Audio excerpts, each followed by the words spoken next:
Welcome to Kaiser news. నేను భాగ్య. ప్రశ్నించండి కానీ గౌరవంగా ప్రశ్నించండి, విమర్శించండి కానీ సహేతుకంగా ఉండాలి. ఈ మాటలన్నీ చెప్పింది మన AP deputy CM Pawan Kalyan గారు. ఇంత హడావిడిగా ఆగమేఘాల మీద ఆయన ఒక స్టేట్మెంట్ రిలీజ్ చేశారు. అలాగే దానికి సంబంధించిన ఒక చట్టాన్ని కూడా తీసుకొస్తాము, ఒక సపరేట్ డిపార్ట్మెంట్ అనేది ఏపీ డిప్యూటీ సీఎం ఆఫీస్ లో స్టార్ట్ చేస్తామని చెప్పేసి ఒక ప్రెస్ నోట్ అనేది రిలీజ్ చేశారు. అసలు ఇంత అర్జెంట్ గా అలాంటి ఒక చట్టాన్ని రూపొందిస్తామని చెప్పడానికి కారణం ఏంటి? మనందరికీ తెలిసిన విషయమే.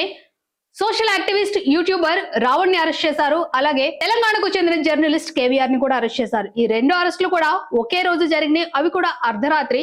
ఏపీ పోలీసులు చెప్పా పెట్టకుండా చుట్టాల్లో వచ్చి మరీ ఎత్తుకుపోయారు అన్నట్టు. దానికి సంబంధించిన విషయాలన్నీ మనకు తెలిసిందే. ఇక్కడ ముందుగా రావణ్ గురించి మాట్లాడుకుంటే, రావణ్ మాట్లాడిన మాటలేంటి? స్టేజ్ మీద పవన్ కళ్యాణ్ ఉద్దేశించి ఆయన గౌరవానికి భంగం కలిగించారు, దానికోసమే మేము అరెస్ట్ చేశామని చెప్పి పోలీసులు చెప్తున్నారు. ఇక రావణ్ మీద నమోదైన ఎఫ్ఐఆర్ ను చూసుకుంటే గనక, ఆ ఎఫ్ఐఆర్ నమోదైంది 29వ తారీఖున. దేనికోసమంటే ఏలూరులో జరిగిన దళిత ఆత్మ గౌరవ సభ అనే కార్యక్రమంలో, ఈ కార్యక్రమం 28వ తారీఖున జరిగింది. ఆ కార్యక్రమంలో రావణ్ పవన్ ఉద్దేశించి అనుచిత వ్యాఖ్యలు చేశారని చెప్పి చెప్తున్నారు. ఒకసారి చెప్పు తీసుకొట్టాను, ఒక్కొక్క వైసీపీ నా కొడుకుని చెప్తాను, పగిలిపోయేలా దవడ వాసిపోయేలా చెప్పు చెప్పు పెట్టి కొడతాను కొడకల్లారా. ఒక్కొక్కడికి చెప్పు తీసుకొని పళ్ళు రాల కొడతాను కొడకల్లారా. ఒక్కొక్కడికి చెప్తున్నాను, అరే ఎదవల్లారా, సన్నాసుల్లారా, సవటల్లారా, దద్దమ్మల్లారా. నా భాషని కొద్దిగా మన్నించాలి, ఎందుకంటే ఈ భాషని నేను నేర్చుకుంది పవన్ కళ్యాణ్ దగ్గర నుంచే. చెప్పు తీసుకొని కొడతా కొడకల్లారా. మతాల మధ్యలో చిచ్చు పెడితే చెప్పు తీసుకొని అటు ఇటు తిప్పి మార్చి మార్చి కొడతాం కొడకల్లారా. ఇది నేనల్లా అని అంటున్నారు. ప్రశ్నిస్తున్నాం, గౌరవంగా ప్రశ్నించాలి అని అంటున్నారు. అంటే మీరు ఎన్ని తప్పులు చేసినా సరే మేము గౌరవంగానే ప్రశ్నించాలి. గౌరవంగా ప్రశ్నించకపోతే అరెస్టులు చేస్తాం. సేమ్ ఇలాంటి సిచ్యువేషన్ తెలంగాణలో ఇంతకు ముందు నడిచింది. ఇక ఏపీ వాళ్ళు కూడా ఇదే ఫాలో అవుతున్నట్టున్నారు అనమాట. వీళ్ళిద్దరికి మధ్య మంచి రిలేషన్ ఉన్నట్టుంది. సో నువ్వు చేసావు కాబట్టి నేను చేశాను అని కూడా అనుకుంటున్నారేమో అని నేను అనుకుంటున్నా అనమాట. ఇకపోతే ఏపీ డిప్యూటీ సీఎం చాలా మంచి మంచి మాటలు చెప్పారనమాట. ఆ మాటలు ఏంటో ఒకసారి విందాం. సో ఇక్కడేమంటున్నారంటే, ముఖ్యంగా 3 విషయాలు మాట్లాడారు. ఒకటి, మహిళల మీద అబ్యూజ్డ్ గా మాట్లాడే వాళ్ళని ఊరుకోము. ఇంకొకటి, దేవీ దేవతలను దూషిస్తే అవి ఏ మతాలకు సంబంధించిన దేవీ దేవతలు దూషించినా శిక్షలు అనేవి కఠినంగా ఉంటాయి. ఓకే. ఇంకొకటి ఏమన్నారంటే, మతాల మధ్య చిచ్చులు పెడితే ఊరుకోను. చాలా గొప్ప మాటలు మాట్లాడారు ఏపీ డిప్యూటీ సీఎం. దానికి నేను మనస్ఫూర్తిగా హ్యాపీగా ఫీల్ అవుతున్నాను, అభినందిస్తున్నాను కూడా. మరి ఇవే 3 మాటల్ని కేవలం హిందువులకు మాత్రమే అప్లై చేస్తారా, లేకపోతే మీరు చెప్పిన ఈ చట్టం అనేది వేరే మతాలకి కూడా ఫేవర్ గా ఉంటుందా? డౌట్ వస్తుందండి. ఎందుకంటే కొంతమంది దుర్మార్గులు, పని పాట చేతగాని దద్దమ్మలు కాషాయం రంగు బట్టలు ధరించుకుని ఊరూరా మెళ్ళ జోలేసుకుని తిరుగుతున్నారు. నేను అందరినీ అనట్లేదు. ఈ మతం ముసుగులో ఉండి బతుకుతున్న ఒక ఊర కుక్కల గురించి మాత్రమే మాట్లాడతాం అనమాట. ఇక్కడ కొంతమంది హిందువుల మనోభావాలు దెబ్బతింటాయి. అది కూడా నిజమైన హిందువులు కాదండి. కొంతమంది ఉంటారు కదండి, పక్క మతాల మీద పడిపోయి ఏడ్చేద్దాము, పక్క మతాల మీద పడి ఏడుస్తా ఉంటే వాళ్ళకి ఒక రకమైన సైకో ఆనందం అనమాట. అలాంటి వాళ్ళు మాత్రమే ఇప్పుడు చెత్త కామెంట్స్ తో వచ్చేస్తారు అనమాట. అలాంటి వాళ్ళని పట్టించుకోవాల్సిన అవసరం లేదు. ఓకే. ఇప్పుడు పవన్ కళ్యాణ్ గారు ఏమన్నారంటే, మతాల మధ్య చిచ్చులు పెట్టే వాళ్ళని, ఎస్పెషల్లీ దేవీ దేవతల్ని ఇష్టం వచ్చినట్టు మాట్లాడే వాళ్ళ మీద సమ్ సెక్షన్స్ పెడతాము, శిక్షలు కూడా చాలా కఠినంగా ఉంటాయి అని అన్నారు. చాలా బాగుందండి. నిజంగా నాకు చాలా హ్యాపీ అనిపించింది. మరి ఇవే చట్టాలు, పవన్ కళ్యాణ్ గారు, ఇవే చట్టాలు మీరు స్వామీజీ అని సంబోధించిన, నమస్కారం చెప్పండి అని మీరు గౌరవంగా పలికిన ఆ రాధా మనోహర్ దాస్ అలియాస్ మోహన్ రావు అని ఊరూరా తిరిగి ఇతర మతాల మీద పడి కుక్కలాగా అరిచేవాడికి వర్తిస్తుందా? వర్తించగలిగే తెగువ మీకుందా? ఏపీ పోలీసులు ఆల్రెడీ బహిరంగంగా మీకు సంబంధించిన వాళ్ళే, మీ కానిస్టేబుల్ ఒక కంప్లైంట్ ఇస్తే మీరేమన్నారు? మాదే తప్పని చెప్పేసి ఒక న్యూస్ పేపర్ లో వార్త ఇచ్చేసారు ఏకంగా మీరు. అంటే మీ పోలీసులే తప్పులు చేస్తున్నారా? మీ పోలీసు ఇచ్చిన కంప్లైంట్ కరెక్ట్ కాదా? అంత ఓపెన్ గా రోడ్డు మీద ఇతర మతాలను అంత హేట్ మాంగరింగ్ చేస్తూ ఉంటే మీ చెవులకు వినిపించలేదా? లేక అది మీకు చాలా సమ్మగా ఉందా ఇతర మతాలని దూషిస్తూ ఉంటే? దీనిని ఇప్పుడు ఎందుకు ప్రస్తావిస్తున్నానంటే, మన ఏపీ డిప్యూటీ సీఎం గారు ప్రవేశపెట్టిన ఈ చట్టం గురించి తెలుసుకున్న తర్వాత నేను మాట్లాడుతున్నాను. నేను అంతే హేట్ మాంగరింగ్ చేస్తున్నాడు. బైబిల్ ని లకార పుస్తకం అంటున్నాడు, ఓపెన్ గానే చెప్తున్నాడు, రైల్వే స్టేషన్ లో చెప్తున్నాడు, ఎయిర్పోర్ట్ లో చెప్తున్నాడు. ఇంకా చాలా చోట్ల మీరన్న ఈ సోషల్ మీడియాలోనే బైబిల్ లా పుస్తకము, బైబిల్ కి చెందిన మరియమ్మ లా. ఇంకొకటి ఏమంటున్నాడంటే ఈ దరిద్రుడు, ఈ వీడియోస్ చూడండి ఒకసారి. ఇవే కాకుండా నిన్న కాక మొన్న ఇదే దరిద్రుడు అని అంటానన్నమాట. ఎందుకంటే మీరు చెప్పిన మాట వేరే మతాల మీద పడి ఏడవద్దు, మన మతాన్ని మనం ప్రొజెక్ట్ చేసుకుందాం, మన మతాన్ని మనం ప్రైజ్ చేసుకుందాము. మరి ఈ దరిద్రుడు నిన్న కాక మొన్న ఒక ఛానల్లో కూర్చుని మళ్ళీ బైబిల్ని అదే అంటున్నాడు. క్రైస్తవులందరూ మాకు పుట్టారు అంటున్నాడు. ఎవడికి పుట్టాడురా? ఎవడికి పుట్టాడు చెప్పు? మీ బంధువులకు ఎవరికైనా వచ్చారో నువ్వు చూసావా? సారీ టు సే దిస్ అండి, నువ్వు మాట్లాడిన మాటలు నేను తిరిగి పలుకుతున్నా. ఇంకా ఆ యాంకర్ అనమాట, సిగ్గులేదురా నీ ముఖానికి? అదే నీ జర్నలిజం, అదే నువ్వు చెప్పే న్యూస్?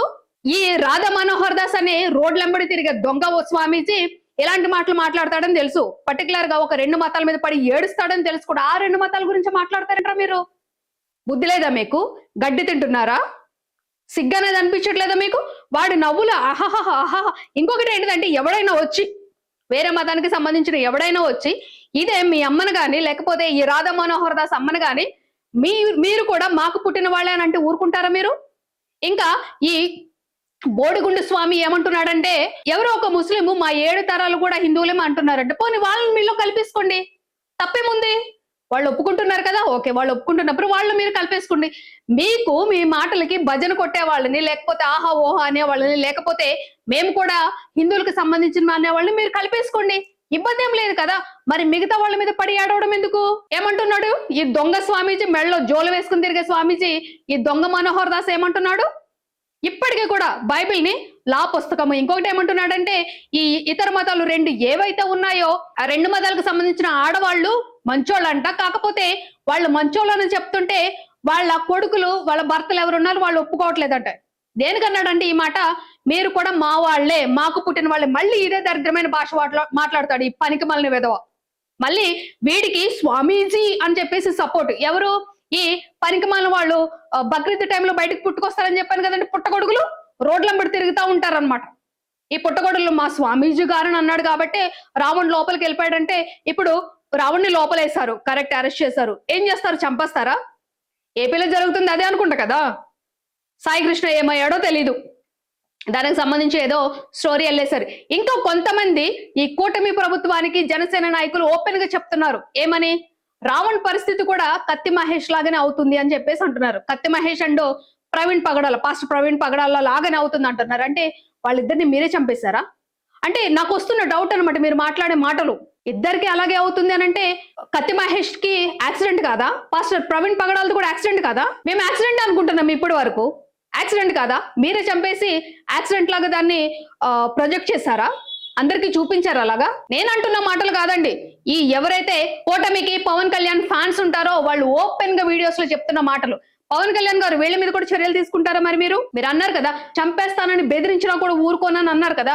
మరి ఇప్పుడు అంటున్నారు వీళ్ళు, ఎవరైతే రావణ్ ఉన్నాడో రావణ్ పరిస్థితి కూడా కత్తి మహేష్ లాగానే అవుతుంది, పాస్టర్ ప్రవీణ్ పగడాల లాగానే అవుతుంది అని అంటే, మేబీ వీళ్ళు చంపేసి దాన్ని ఒక యాక్సిడెంట్ లో చిత్రీకరించారేమో అని అనిపిస్తుంది అనమాట మాకు. సో ఈ రాధా మనోహర్ దాస్ మీద చర్యలు తీసుకునే దమ్ము ధైర్యము AP deputy CM Pawan Kalyan గారికి ఉందా?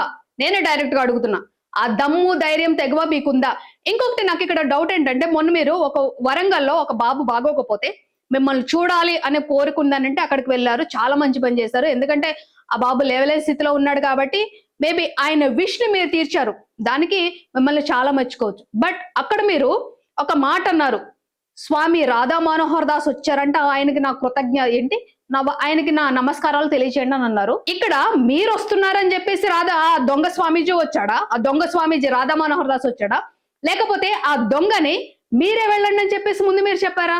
ఎందుకంటే మీరు అక్కడికి వెళ్తున్నారని తెలిసినప్పుడు మీ జనసేనకు సంబంధించిన వాళ్ళు ఎవరు రాలేదు, అలాగే కూటమికి సంబంధించిన నాయకులు కూడా ఎవరు రాలేదు. ఎందుకంటే మీరు కూటమి ప్రభుత్వంలో ఉన్నప్పుడు మీకు సంబంధించిన వాళ్ళు రావాలి.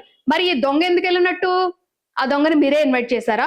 ఇంకోటి చెప్తున్నా, రాధా మనోహర్ దాస్ నీకే దొంగ, జోలు వేసుకుని అడుక్కు తినే వెధవ, వేరే మతాల మీద పడి ఏడ్చే ఒక మతి స్థిమితం లేని రోగి. నువ్వంటావు కదా రోగ్స్ అని, ఆ రోగ్స్ లో నెంబర్ 1 రోగ్ నువ్వే. ఆ మాట నేనన్నది కాదు, నువ్వన్నదే ఈ రోగ్స్ అన్న మాట. నిన్ను వెనుకుండి నడిపిస్తున్నామని చెప్పేసి ఒకళ్ళు చెప్పారు, ఆ ఆడియో రికార్డింగ్ కూడా నాకుంది. ఇంకా కొన్ని ప్రూఫ్స్ గురించి చూస్తున్నా నేను. ఆ ప్రూఫ్స్ వచ్చిన రోజున నడి రోడ్డు మీద కుక్కను కొట్టినట్టు కొడతారు నేను, డామ్ షూర్ ఇది. ఈ మాటలు చాలా మందికి చాలా ఆవేశాన్ని రగిల్చేవచ్చు అనమాట. మరి వీడు మాట్లాడే మాటలు ఎలాగున్నాయండి? స్టిల్ ఇప్పటికీ కూడా పవన్ కళ్యాణ్ నిన్ను కాక మొన్న ఆ చట్టాన్ని తీసుకొస్తానని చెప్పిన తర్వాత కూడా వీడు ఈ దొంగ మళ్ళీ బైబిల్ లకార పుస్తకం అంటున్నాడు, క్రిస్టియన్స్ ముస్లిమ్స్ మాకే పుట్టారంటున్నారు. అరే అసలు నోరా లేకపోతే ఇంకేదన్నారా? నీది అన్నం కదా తినేది, పెంట తింటున్నావు నువ్వు. నీకే పుట్టారా అంటే నీకు పెళ్ళవలేదు కదా, మరి నీకెలా పుట్టారు? మీ అమ్మ వాళ్ళకి కానీ, మీ తాత వాళ్ళకి కానీ, మీ ముత్తాతలకు వీళ్ళందరికీ పుట్టారా? దానికి ఏమైనా సర్టిఫికేట్ అంటే చూపించు. మరి ఇంకేమంటారంటే కొంతమందిని అంటున్నాను అనమాట, ఈ హిందుత్వం ముసుగులో మరిగిపోయి ఉగ్రవాదుల్లాగా తయారవుతున్న వాళ్ళ గురించి మాట్లాడితే ఏమంటారండి? పాకిస్తాన్ లో ముస్లిమ్స్ ఉన్నారు కాబట్టి అది ముస్లిమ్స్ దేశం అని అంటారు. పాకిస్తాన్ విడిపోయినప్పుడు వాళ్ళు ఒక స్టేట్మెంట్ మీద విడిపోయారు. ఏంటి? మా ముస్లిమ్స్ కి అందరికి ఒక దేశం కావాలి కాబట్టి విడిపోయామని వాళ్ళు విడిపోయి చచ్చారు. ఇప్పుడు భారతదేశంలో ఉన్న ముస్లిమ్స్ ని గాని, క్రిస్టియన్స్ ని గాని, ఇతర మతాలను గాని వెళ్ళిపోమనడానికి మీరెవరు? మాట్లాడితే భారతదేశం హిందూ దేశం అంటున్నారు. హిందూ దేశం అని ఎక్కడ రాస్తుంది? ఎక్కడ రాస్తుంది? ఇక్కడ పుట్టిన వాళ్ళు, ఇక్కడ పెరిగిన వాళ్ళు ఇక్కడ వాళ్ళు కాకుండా ఎలా పోతారు? మాట్లాడితే పక్క దేశం పొండి అంటారు. మీరెవడరా నాకు చెప్పడానికి? పక్క దేశం పొండి అని చెప్పడానికి మీరెవరు? ఇక్కడ పుట్టిన వాళ్ళని కాదనడానికి మీరెవరు? ఓకే, ఇంకేంటిదంటే మనం దేశం గురించి మాట్లాడుకుందామండి. దేశం గురించి, ఈ దేశానికి సేవ చేసిన వాళ్ళు, మళ్ళీ రిపీట్ చేస్తున్నా, ఈ దేశానికి సేవ చేస్తున్న వాళ్ళు ఈ దేశానికి సంబంధించిన వాళ్ళు కాకుండా పోతారా? బెస్ట్ ఎగ్జాంపుల్ మనం ఆర్మీని తీసుకుందాం, మిలిటరీని తీసుకుందాం. ఈ రెండింటిని తీసుకుందామండి. ఆర్మీ మిలిటరీ వాళ్ళు దేశానికి కాదు సేవ చేసేది, జవాన్స్ దేశానికి కాదు సేవ చేసేది. మరి ఈ జవాన్స్ లో కూడా క్రిస్టియన్స్ ఉన్నారు, ముస్లిమ్స్ ఉన్నారు, హిందూస్ ఉన్నారు, అందరూ ఉన్నారు కదా. ఈ క్రిస్టియన్స్, హిందూస్ ఇప్పుడు భారతదేశానికి కాదండి సేవ చేసేది. మరి భారతదేశానికి సేవ చేసిన వాళ్ళు భారతదేశానికి సంబంధించిన వాళ్ళు కాకుండా పోతారా? కొంతమంది సోది చెప్పుకుంటూ బతుకుతారనమాట జర్నలిస్ట్ ముసుగులో. ఎవడు కూడా అంటుందన్నమాట, భారతదేశం హిందూ దేశం అంటే చెప్పు తీసి కొట్టాలన్నమాట అలాగ పలికిన వాళ్ళందరినీ. భారతదేశంలో హిందువులే ఉండాలని చెప్పేసి ఎక్కడన్నా ఉందా?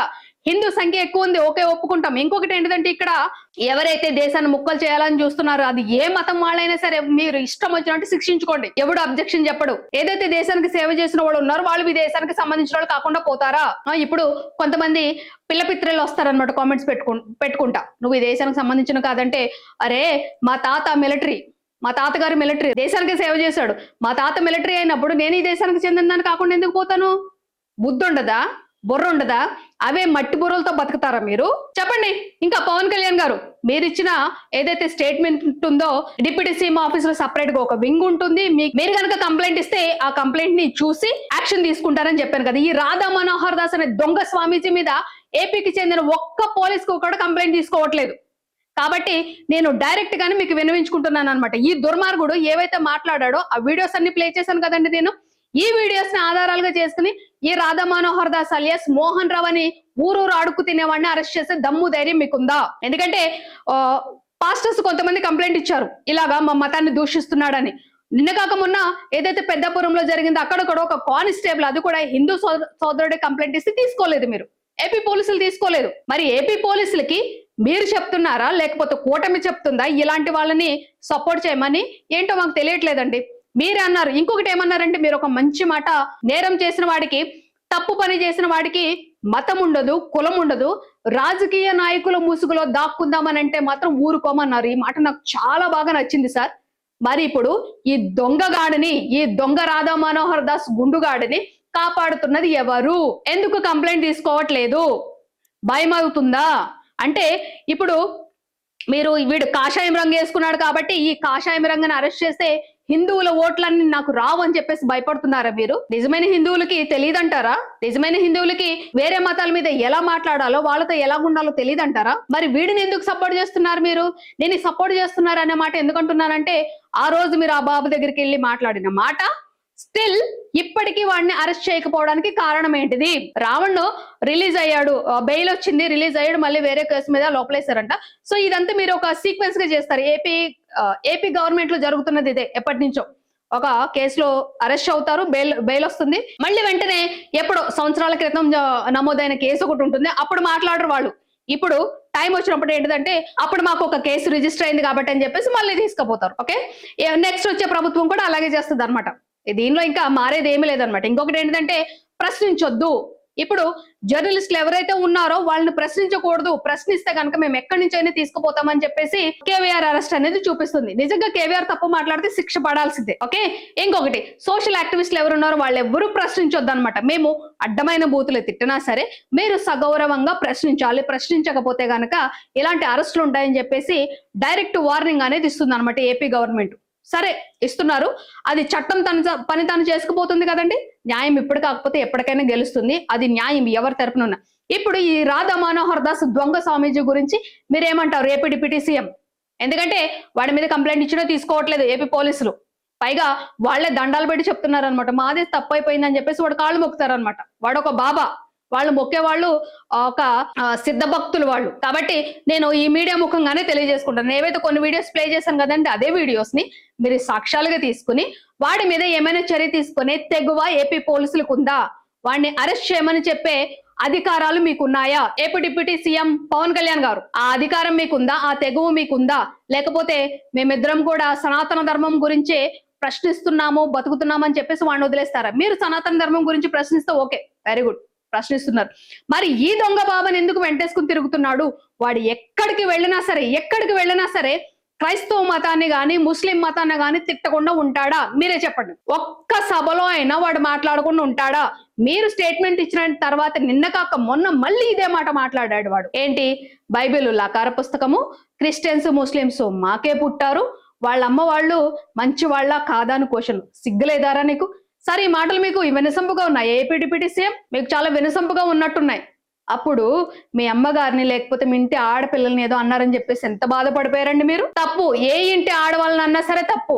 మరి ఇప్పుడు వీడు 2 మతాలకు సంబంధించిన ఆడవాళ్ళ అందరినీ కించపరుస్తున్నాడు, వాళ్ళ మానాన్ని శంకిస్తున్నాడు, వాళ్ళ పుట్టుకని క్వశ్చన్ చేస్తున్నాడు వీడు. మరి వీడిని ఏం చేద్దామంటారు? అరెస్ట్ చేద్దామా, శిక్షిద్దామా? ఈ పని కనుక మీరు చేస్తే మీరు నిజమైన రాజకీయ నాయకుడు, కులమత భేదాలు లేకుండా పాలన చేస్తున్న నిజమైన నాయకుడు అని నేనే మీ జెండా కప్పుకుంటా. చేస్తారా? చేయగలరా?